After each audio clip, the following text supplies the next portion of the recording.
je suis chef de produit pour les solutions de virtualisation de poste de travail. Donc ne vous inquiétez pas, mon intervention va être très très courte. On ne va pas faire d'intervention marketing en tant que telle aujourd'hui. Je pense que ce n'est pas le sujet. Vous voulez vraiment voir du concret. Donc je laisserai rapidement la parole ensuite à Jean-Philippe Lepage, qui est votre spécialiste système ingénieur. Ce que je voulais juste couvrir très rapidement avec vous ce matin, c'est en fait la vision de VMware sur les solutions de virtualisation de poste de travail. Bon, pour nous, c'est vraiment une offre qui est vraiment très très stratégique et donc qui correspond à un des trois grands piliers de l'offre globale VMware. Le premier pilier étant ce qu'on appelle la plateforme qui va vous permettre de constituer le cloud interne, donc le nuage interne, et notamment vSphere. Le deuxième grand pilier étant donc l'initiative vCloud qui va vous permettre en fait de fédérer des nuages internes vers des nuages externes et vice-versa de façon simple et sécurisée. Et la troisième grande initiative, c'est ce qu'on appelle l'initiative vClient, donc qui va vous permettre de mettre en place des solutions qu'on appelle maintenant Desktop as a Managed Service. Donc aussi simplement, je dirais, et aussi de façon aussi simple et sécurisée que vous pouvez mettre à disposition aujourd'hui l'électricité ou la téléphonie. Donc la révolution pour les postes de travail, c'est que vraiment la virtualisation va permettre en fait de résoudre ce qu'on appelle le dilemme du directeur informatique, qui va être à la fois de pouvoir en fait assurer la demande de leurs utilisateurs et de leur mettre à disposition les outils dont ils vont avoir besoin pour optimiser, je dirais, leur productivité. Donc c'est vraiment rendre un service aux entités métiers et leur mettre à disposition de façon très souple ce dont ils ont besoin, mais aussi en fait de pouvoir répondre aux contraintes informatiques qui vont être de diminuer d'abord et d'optimiser, je dirais, les dépenses liées à la possession d'un parc de PC et d'augmenter la sécurité. Donc les coûts liés à la gestion des PC, ils sont vraiment très importants parce qu'on estime que pour $1 de dépenser en acquisition d'un parc de PC, il y a $3 qui vont être dépensés pour l'exploitation de ce parc de PC. Et toutes les études, que ce soit IDC, le Gartner Group, ont le même avis et donc donnent les mêmes conclusions. Ce qui coûte très cher dans la possession d'un parc de PC, c'est vraiment l'exploitation qui est liée à la gestion de ce parc de PC. Et donc la virtualisation va permettre en fait de réduire de façon très très significative ces coûts d'exploitation liés au parc de PC.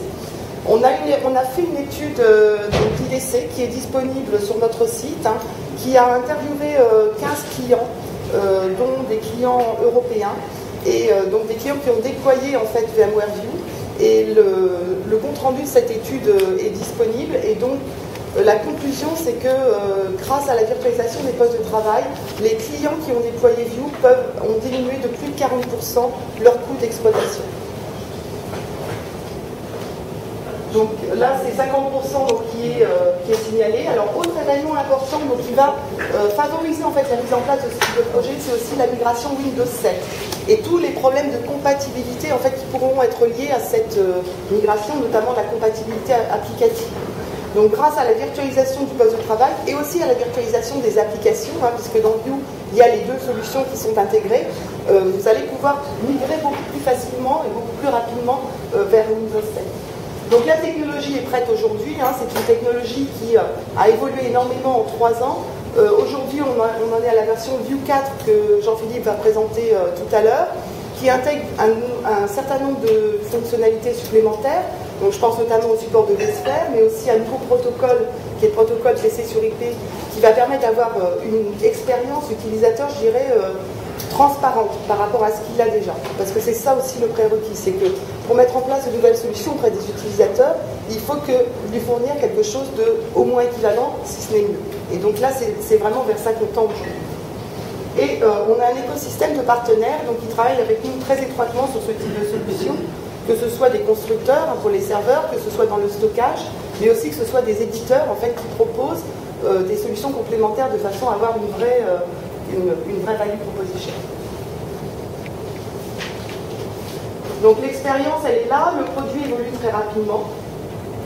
Et donc les raisons, en fait, c'est que vraiment la virtualisation va permettre de répondre aux délais, c'est-à-dire aux besoins de l'utilisateur, dont les habitudes ont aussi beaucoup changé en 20 ans depuis que le PC traditionnel existe. Aujourd'hui, l'utilisateur, pour être productif, d'abord, il a besoin d'être mobile et de pouvoir accéder à son information à tout moment. à partir de n'importe quel endroit, mais surtout en utilisant n'importe quel périphérique. Et donc le problème du PC traditionnel tel qu'il existe aujourd'hui, c'est que toutes les couches sont liées les unes aux autres. Donc le matériel est lié au système d'exploitation aux applications, et les informations de l'utilisateur sont liées à cet environnement. Et donc ces liens en fait ne donnent pas la souplesse nécessaire aujourd'hui pour répondre aux besoins de mobilité des utilisateurs. Donc le principe de la virtualisation, on va le voir tout à l'heure, ça va être vraiment de couper ces liens et de surtout rendre la machine ou l'environnement utilisateur indépendant du matériel qu'il va utiliser pour accéder à son information. Et donc ça va permettre aussi donc, de diminuer les coûts IT et d'augmenter la sécurité. Effectivement, les utilisateurs se promenant de plus en plus pour pouvoir travailler, il y a un risque beaucoup plus important en fait effectivement de perte de données, et donc pour vous c'est un problème de sécurité. Deuxième grand changement, je dirais, dans l'attitude de l'utilisateur par rapport à ce qui avait été mis en place, c'est le besoin de continuité d'activité. Dire avant, un utilisateur, s'il n'avait pas sa machine pour travailler, il pouvait continuer à assurer je dirais, un fort pourcentage de sa productivité. Aujourd'hui, moi je le vois tous les jours, si je n'ai pas mon PC ou mon portable ou mon environnement pour travailler, je ne peux vraiment pas assurer plus de 50% de la productivité. Donc la mise en place de plans de continuité d'activité pour les postes de travail devient de plus en plus nécessaire. Et donc le principe de la virtualisation, en fait, ça va être de changer en fait de modèle de computing qui était jusqu'à présent ce qu'on appelle un device-centric computing, donc centré sur la machine. Donc de couper les liens entre les différentes couches donc de ce PC monolithique, et ensuite de relier en fait à cet environnement à l'utilisateur directement et non pas à la machine comme c'était le cas avec le PC traditionnel. Et donc c'est ça qui va vous permettre une grande souplesse. Donc les avantages, ça va vous permettre de contrôler vos services et de fournir à votre utilisateur exactement, je dirais même couche par couche, que ce soit au niveau OS, que ce soit au niveau applicatif, que ce soit au niveau traitement des données, exactement l'environnement dont il a besoin. Mais pour ça, et après je vais laisser la parole à Jean-Philippe, il faut mettre en place une solution qui d'abord corresponde à une plateforme performante, et VMware avec vSphere justement qui est intégré dans View 4 va pouvoir vous permettre d'avoir cette plateforme performante, va vous permettre aussi d'avoir une machine virtuelle qui soit sur le serveur, mais aussi sur le poste client. Et donc, on a déjà une version qui s'appelle Offline Desktop, donc qui permet en fait de télécharger l'environnement virtuel sur le poste client pour l'utilisateur qui veut travailler en mode non connecté. Et on va annoncer l'année prochaine un hyperviseur bare metal, donc qui va en fait permettre d'avoir la machine directement avec cet hyperviseur, donc sans le système d'exploitation OEM, je dirais.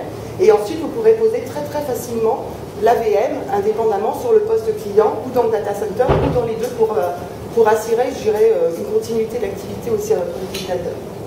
Il faut que cette solution que vous déployez vous permette de manager en fait vos postes de travail de façon performante et de façon simple. Et il faut que vous fournissiez à votre utilisateur un environnement qui soit performant et transparent par rapport à parce qu'il a déjà l'habitude d'utiliser. Voilà, donc je vais laisser la parole à Jean-Philippe, donc qui va vous présenter plus en détail la solution.